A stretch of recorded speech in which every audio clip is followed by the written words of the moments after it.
Good morning, guys. You able to hear me?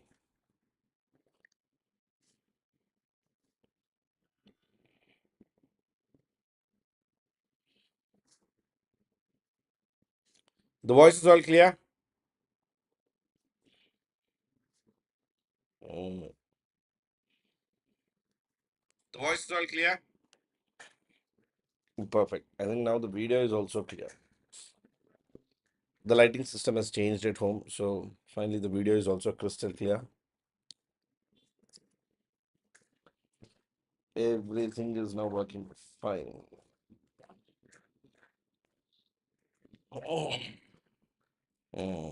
Okay, so we're going to continue the discussion with the discussion about the coming of Napoleon.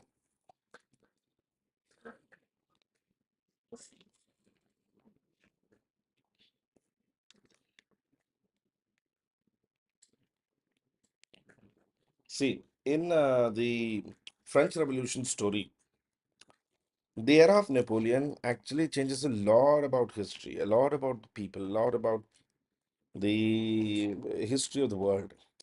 World history, the pattern, the systems, the mechanisms, everything changes with the coming of Napoleon Bonaparte. And many a times, Napoleon has always been called the child of revolution,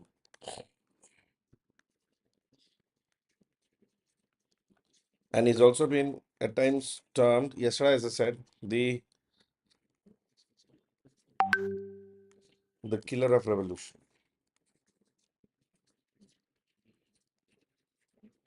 See, what revolution of French Revolution wanted to achieve, Napoleon stopped it.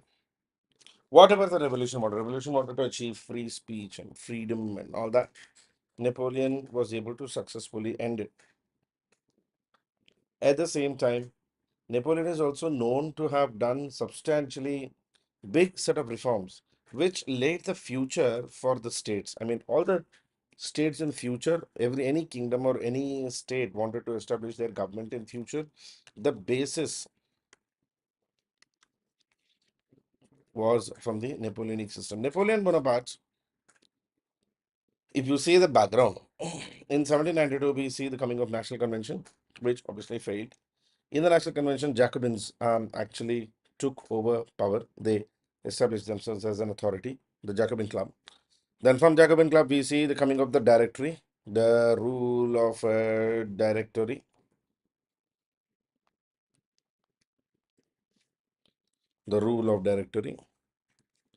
And then we see the coming of Napoleon Bonaparte as a ruler. I mean, Napoleon comes to power, Napoleon comes to authority. Say between 1795 to 1798, we see the rise of Napoleon and how Napoleon was able to win different wars. He was able to get the, you can say, support of the people.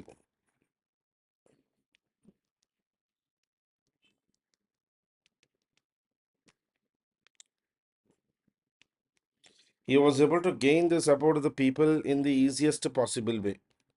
And say, if you remember, I told you yesterday also, I mean, I've been highlighting on this. One of the main reasons why the people actually ended up supporting Napoleon is Napoleon, whatever Napoleon was trying to do, or whatever Napoleon was trying to fix, or trying to, Napoleon was coming at a time when people were already frustrated with all this revolution, because all that revolution has given them is a government after government after government, but no improvement. Nothing substantial to realize about, nothing big to understand about, nothing big to think about. Bread never came to them. Actual development never came to them. So what's the point? And when Napoleon came to power, Napoleon introduced many reforms that we'll be seeing. And then he also got France involved into Napoleonic Wars. Napoleon is a classic example of how, if you give people too much power, it corrupts people, not just morally, ethically, but also by intelligence. Intelligently, even by thought process, people become corrupt and dumb. And Napoleon is a classic example for this. In 1815, thanks to Napoleonic wars, Napoleonic battles continuously. Eventually, Napoleon was defeated at Battle of Waterloo. Eventually, starting the Metternich system, also called the Congress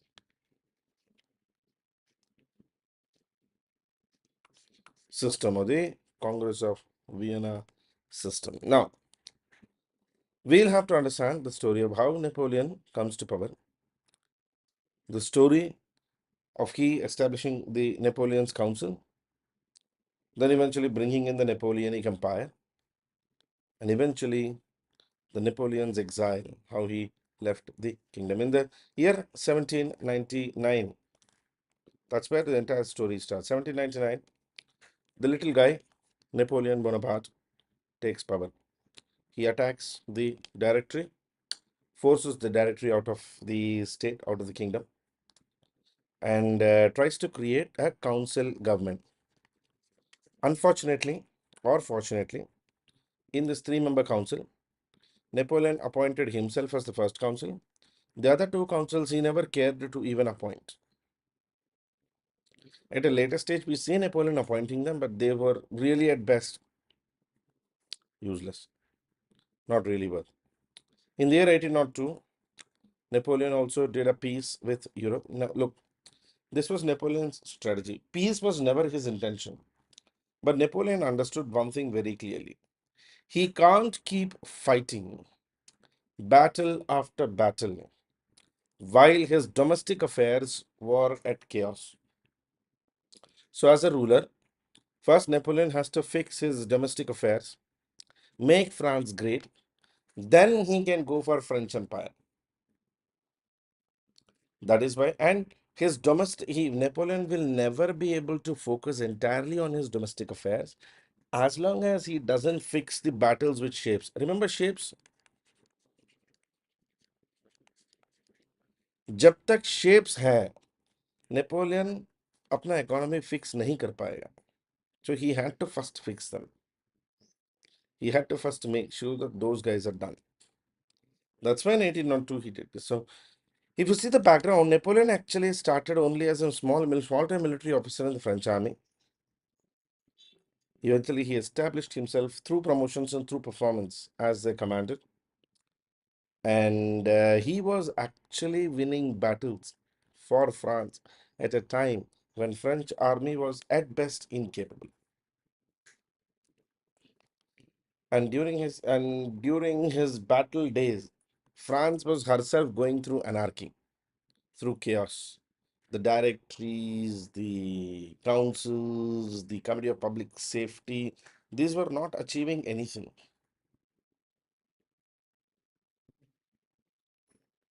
It was in this situation that Napoleon came to power. In fact, Napoleon's very famous slogan at a time when he was taking over power is, I am the revolution. Napoleon called himself the revolution. Napoleon declared himself that he is the revolution. By 1804, in fact, the same Napoleon proclaimed himself as an emperor of the French Republic. Now, the funniest part is, France actually removed the king only to get an emperor. Right? See, what is the greatest achievement of French Revolution? Napoleonic emperorship. Napoleon as an emperor, right?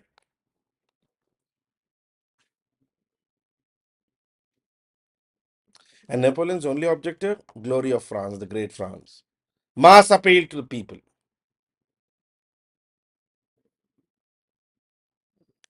Mass appeal to the. Just give me 1 second, guys. I'm sorry. 1 second.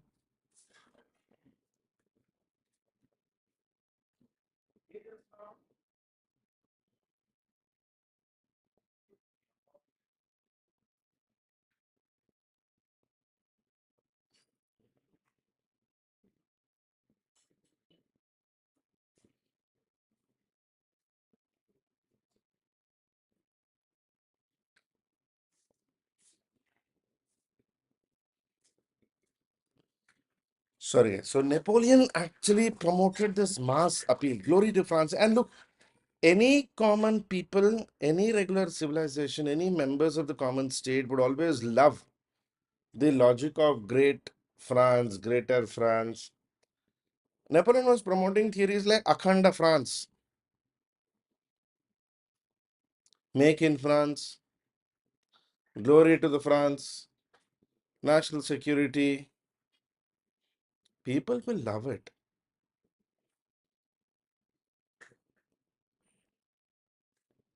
Even monarchists, even those people who are supporting the royal family previously, were now supporting Napoleon because Napoleon looked like he's the only hope.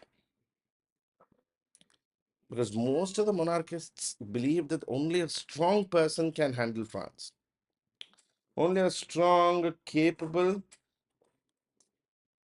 able person will be able to handle France, and middle class thought Napoleon would bring stability, economic progress, and economic growth. Most of the peasants also supported Napoleon, since Napoleon promised peasants the most standard promise, land reforms. So for the middle class, he was promising support, he was promising peace, he was promising wealth. For the peasants, he was promising land reforms. For the royals, he was still promoting autonomy, like authority. It was like most of the old royal members will now get their jobs back. Napoleon was able to support and convince all classes of the people, all the classes, not this one, not that one. And that's where he gave the famous slogan, "I am the revolution." He started his rule very good, but as time went, see, Napoleon's logic is if France has to be great, Britain has to be weak. And in order to make Britain weak, Napoleon launched a series of wars, attacks after attacks, conquest after conquest. He started occupying country after country. Initially, he occupied Italy, then he attempted to occupy Germany. So initially he was able to successfully occupy Italy, then he occupied Germany, then slowly he started to attack every country after country. Now, since he was launching war after war after war on country after country after country, don't you think chances are Napoleon will actually lose favor?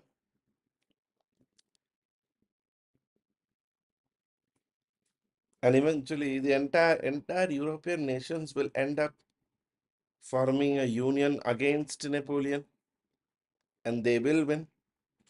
And that's what happened. Napoleon, in his idea of world domination, ended up creating enemies for himself.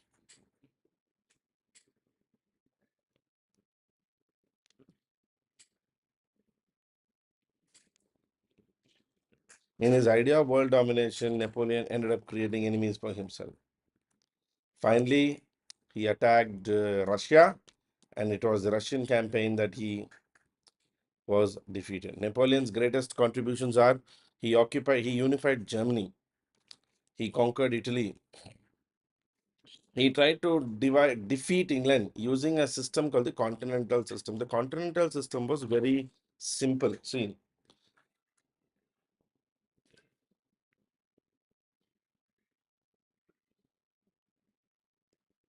in 1800,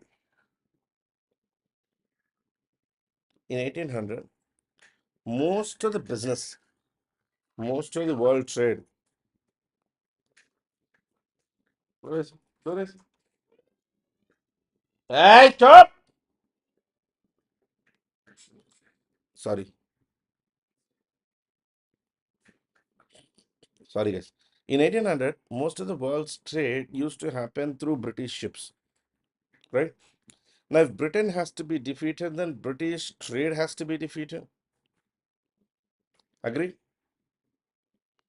So, what Napoleon actually did is he introduced a mechanism where he started threatening European countries that any country, if they do trade with Britain, they will be considered as an enemy of France. And an enemy of France will always be attacked. That is what we call the Napoleonic continental system. You can see the red line here, right? The red line here. This is the continental system.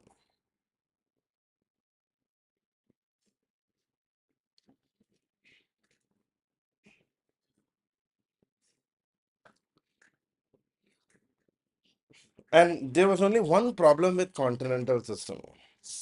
See, the system was very good. It was a nice mechanism. But there was one problem. In the world, in 18th century, 19th century, of every 10 merchant ships, 8 were British. If nobody should use British ships, there was no alternative. British merchant navy had the same influence as the Chinese industries.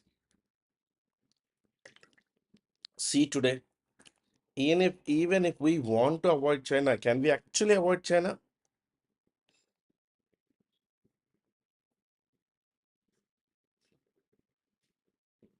Can we actually avoid China, even if we want to? Jen, France was not really that strong, but it was not a weak country as well.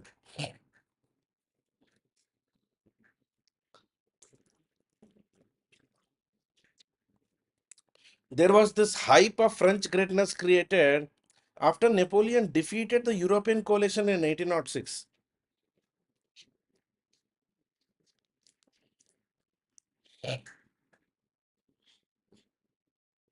Napoleon defeated the European coalition. Mhm. And Napoleon also tried to control Spain. See, Spain is always called the ulcer. Any country which has tried to colonize Spain or tried to control Spain or influence Spain actually has always paid a greater price. Spanish ulcer.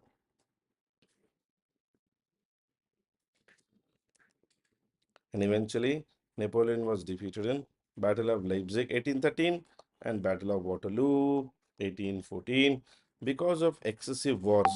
You can fight one person at one time. You can't fight the entire world at a time. Not possible, not the right thing to do. One must never try to fight the entire world at the same time. While he was fighting Europe, Napoleon invaded Russia, tried to colonize Russia, paid the price. That's where he lost his. And see, anybody in the world who has tried to colonize Russia has so far been defeated. Don't worry, that is what is going to happen to Zelensky as well. Zelensky also is going to suffer the same fate. It's not the first.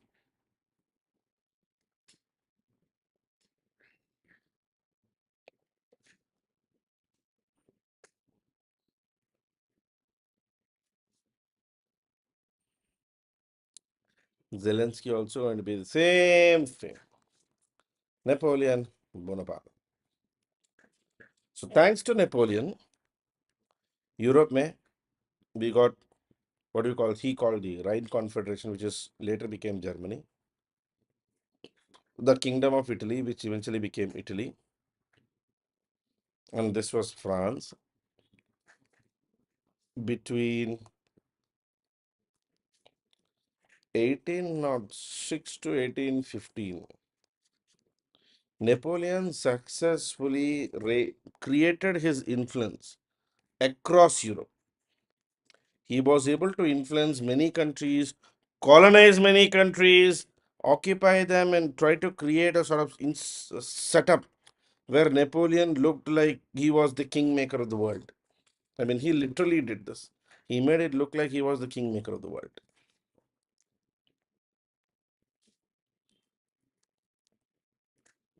Some of the most important Napoleonic reforms are administrative reforms, judicial reforms, economic reforms, and religious reforms.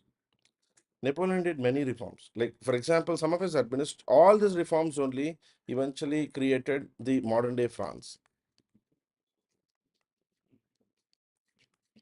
All his reforms. Administrative reforms. Napoleon established a very strong and stable French state, very strong authoritative state with a centralized administration, also centrally established secretariat.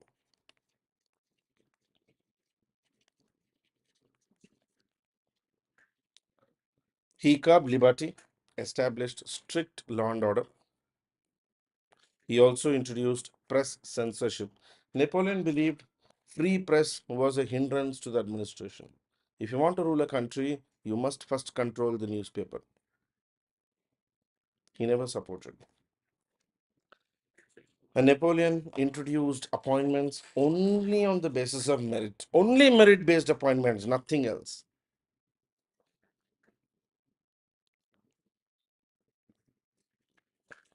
Only merit based appointment. For Napoleon, equality was everything. No privilege based system, nothing. He also centralized the education, very similar to what we do today. He believed that Napoleon believed that a state must control education. That is, state shall decide and control the education system. State shall give the syllabus, which is what today also we do through NCERT. And Napoleon also established a system of schools called the military schools. And similarly, a French university system, which is the affiliation system. Affiliations. That is, there'll be a university. The university itself will not conduct classes, but it will give affiliations and recognitions to colleges which are affiliated to these universities. This is similar to what our universities do today also, right? Many of our universities are actually affiliate universities only. They give the overall terms, right? They don't get into the classes conducting systems. Those were the administrative reforms. The next is Napoleon judicially introduced a code of civil justice. For the first time, Napoleonic code, civil code. Okay, this eventually became the inspiration for many of the penal codes in future, based on rule of law, based on equality of law.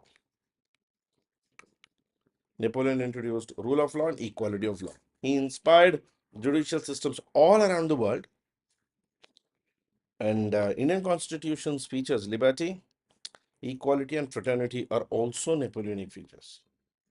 Napoleon brought these eventually into our, we took it from Napoleonic influence only. The liberty, equality, and fraternity. Most of our constitution are Napoleonic code.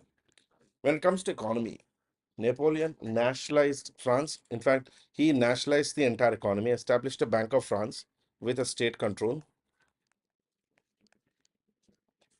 state playing a major role. Napoleon promoted free trade, like he put France towards industrialization. France was open now to the people. People could do business freely in France.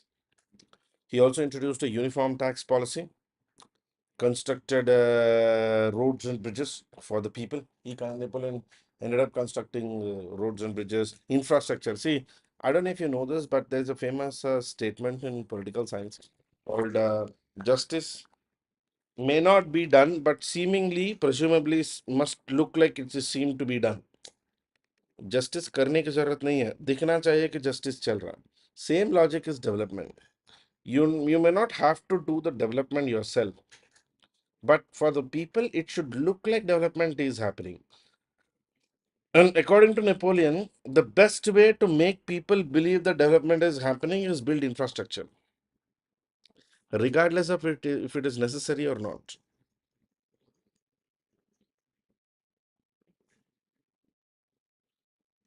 Regardless of the infrastructure being necessary or not. That's what we are doing even now. See, we are building metro, train services, bullet train services, because by our standards, that is development.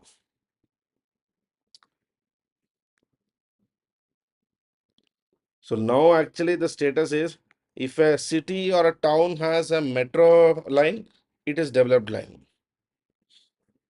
Otherwise not. Right?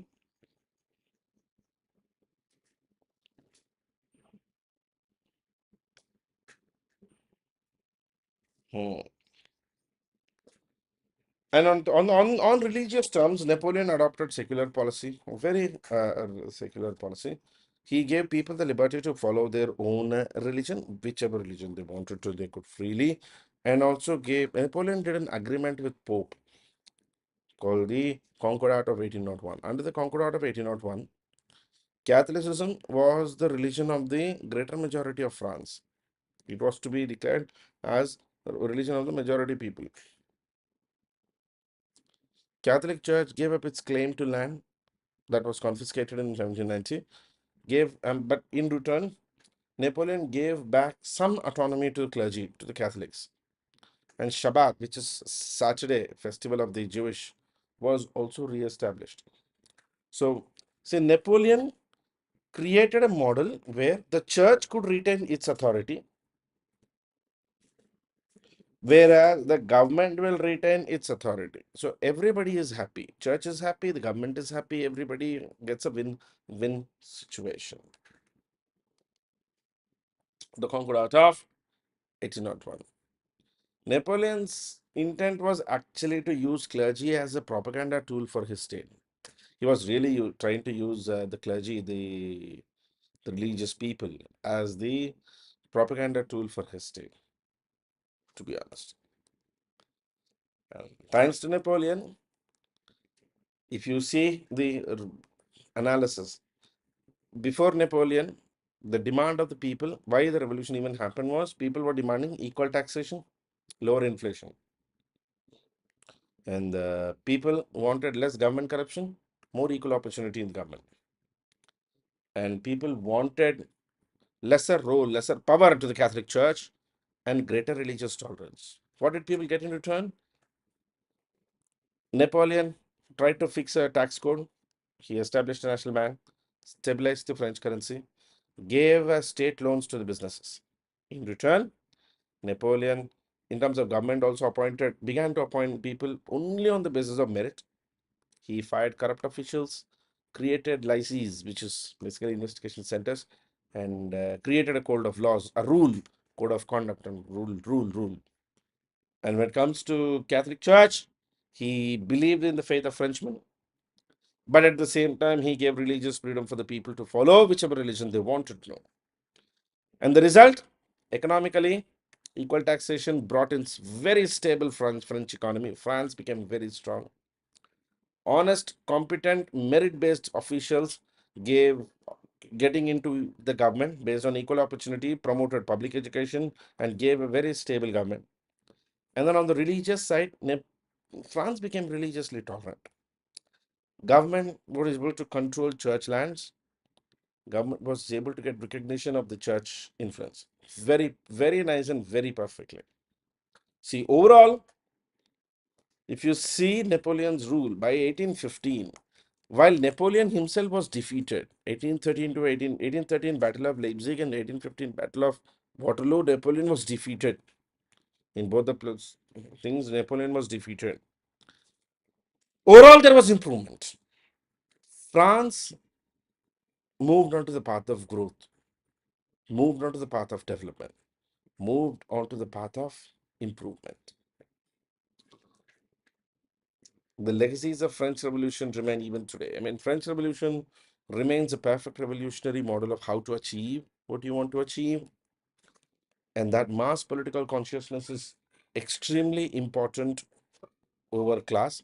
Again, just like American Revolution, French Revolution also proved that masses are better than classes. And see, look, revolution can be understood from different perspectives. I mean, different ideologues in many different ideologues actually gave different names to French Revolution. The socialists have different perspective, the capitalists have different perspective, the liberals have different perspective. Everybody understands French Revolution from different dimensions. It depends on whom you talk to. Like for people like Edmund Burke, I mean, a conservative British politician, according to him, French Revolution was extremely naive, extremely useless, unfit. Whereas people like Thomas Jefferson, American leader who gave the American Declaration of Independence, according to them, French Revolution was a modernist, enlightened. French Revolution was a modernist, enlightened era where things had to go for the good, for the betterment, and there was also the liberals who had this confusion of libertarianism versus egalitarianism. I mean, in fact, libertarianism is where you have rights for a few but no rights for the all because they wanted stability, whereas egalitarianism is giving equality to all. So depends on whom you talk to. When you talk about French Revolution, it depends on which particular individual you're talking to and what is that individual's thought process about battles, about everything. It depends on whom you're talking to.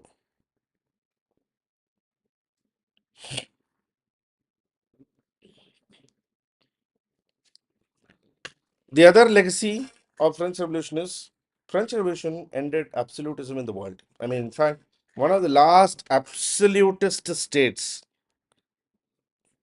absolutist kingdom ended.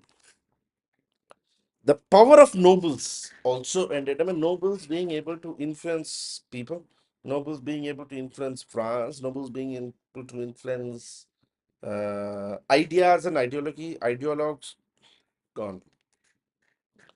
Peasants, thanks to French Revolution, became the landowners. Peasants became the landowners.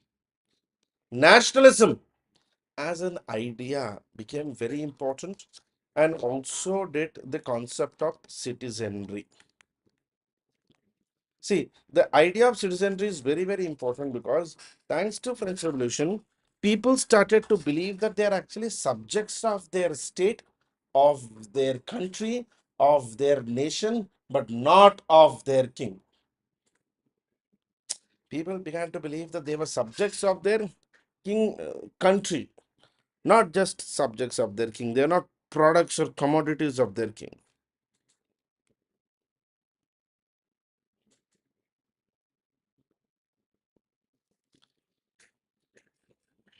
Until then, people were commonly known as French subjects. From now, they were known as French citizens.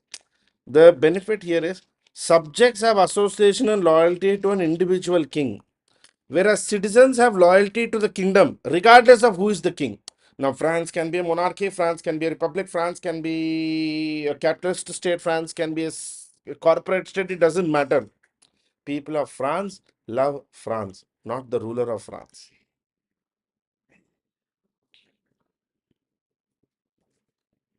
That logic. Two important quotes which are understood, I mean, popular during this period is kill the king but spare the man. This is Thomas Paine. It's more the liberal point of view. Whereas I really like the Maximilian Robespierre's view because that was what eventually history learned from French Revolution. People do not judge the same way as the courts of law. They do not hand down sentences. They throw thunderbolts. They do not condemn kings. They drop them back into the void. And this justice by the people is just worth as much as the courts.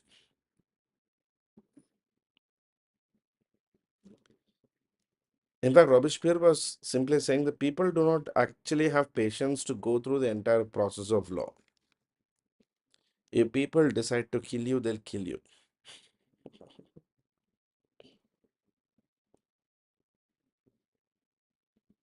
Yes, Umesh, I'll complete everything on YouTube only. Yes, every day class hoga. Okay, and from today, I have a small update for everybody. From today, 8 p.m. MCQ sessions are back.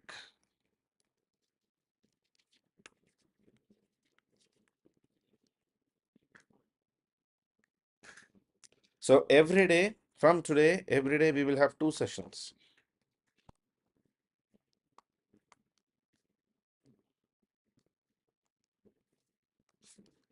8 a.m. World History and IR. 8 p.m. MCQ, PYQ.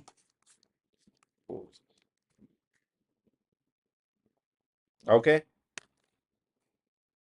So from world history part, that's it in this session here, guys. So French Revolution ended, Napoleonic influence ended. Let us meet tomorrow, and tomorrow we will see the story of Congress of Vienna, and how the world changed after the French Revolution.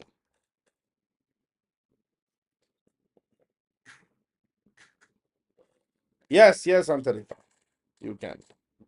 Guys, see, ba- I'm just starting at 8 p.m. Depending on the situation, depending on all the challenges which students have in terms of their classes, etc., we will alter the timing. Agar chahiye to we will do at 10 p.m. I have no issues.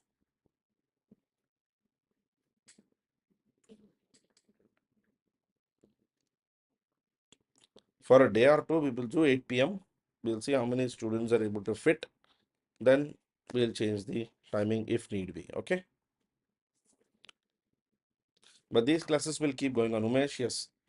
Entire world history, I'll be covering here only. Okay, guys. That's it in the session here for today. Thank you. You have a nice day. I'll see you tomorrow in the morning, 8 a.m. with world history. But today evening at 8 p.m., we'll be having an MCQ session. Thank you. Bye bye.